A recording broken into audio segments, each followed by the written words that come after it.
আপনার স্বামী কি আপন ছোট ভাইয়ের বউর সঙ্গে অনৈতিক কাজ করা অবস্থায় হাতে নাতে ধরে? হ্যাঁ, ছায়া ফিন্দা আসে, বুকের কাপড় ফিন্দা চলে আসে, সে টিটকারি পাইলামি, মনে করেন স্বামী স্ত্রী যেভাবে টিটকারি পাইলামি এইভাবে চলে বেরোতো। একটা মানুষের কি খারাপ বলে, তার চলচ্চিত্রে কি খারাপ বলে? আমি নিজের চোখে দেখছি দেখে আমার মায়ের দূর করছে।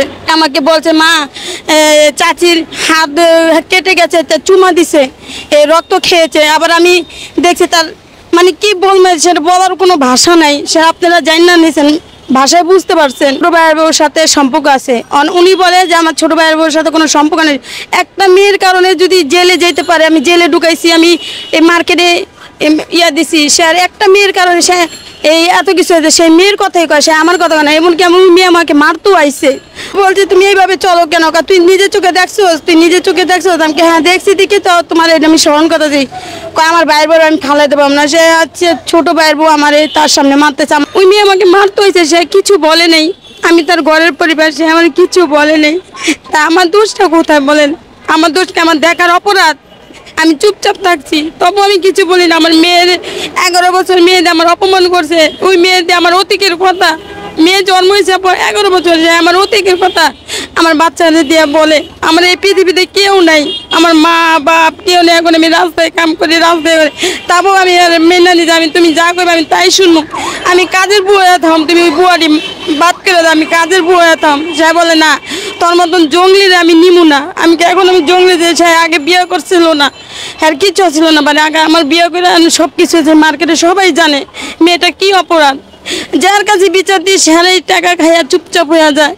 পুলিশের দ্বারা বিচার দিলে টাকা খাইয়া চুপচাপ হয়ে যায়। আমি কার দ্বারা যেমন বলেন, আমি শুধু আপনাদের দ্বারা এই বিচার চাই। আমার ছেলে মেয়েদের আমি চাই, আমি আর কিছু চাই না। আমার স্বামী সন্তানদের চাই, আমার সংসার চাই। আমি কার দ্বারা আমি বিচার পাইতেছি না। আমার ভাই একটা টাকা খাইয়া চুপচাপ যায়, আমার গুন্ডা ভাড়া করে আমার গর্ত বাইর করে দিছে। 20,000 টাকা আমার বাইরে দিছে, আমার খালাতো বাইরে দিছে।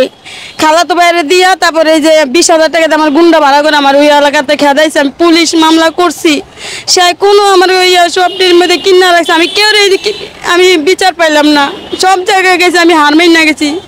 এখন আমি কি করব? আমাদের টাকা পয়সা নাই, আমি গরিব, আমার ওরকম ক্ষমতা নাইকা। সেই জন্য আর টাকা পয়সা আছে, বাড়ি আছে, গাড়ি আছে, আমাদের কিছু নেই। আমার ওরকম ব্যাগের নাই যে আমাদের একটা সাপোর্ট করব। আমি একা, আমার বাপ মা ভাই বোন কেউই নাই।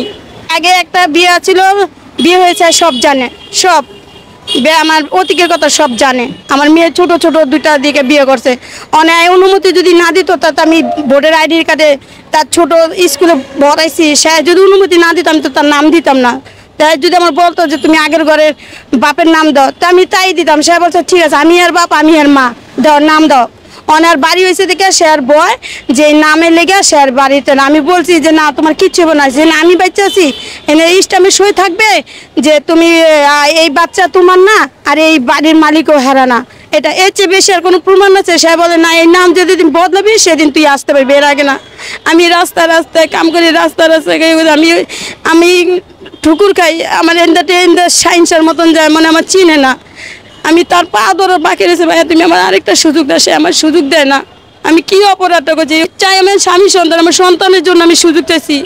আমার সন্তানের জন্য আমি ত্যাগ স্বীকার করছি। কোন ভয় দেয়ছে? আমার সন্তানটির ভয় দেয়ছে। একটু 5 বছরের বাচ্চা আমার অতীতের কথা কিছু জানে না। সে বলছে দিকে তো জানছে, আমাকে যা তা ব্যবহার করে, তবে আমি মেনে নিতে থাক। আমার ভাইকে যেরকম আছে আমার হবে, ঠিক হয়ে যাবে সংসার। সে আমার এই ছলনা, মিথ্যা ছলনা দিয়ে আমার করে নিয়ে আমার বিয়ার কইরা তারপরে আমার বাসায় নিব না। সেই জন্য আমি আরও গেছি, আমি কার দ্বারা বিচার আমি পাইতেছি না ভাইয়া।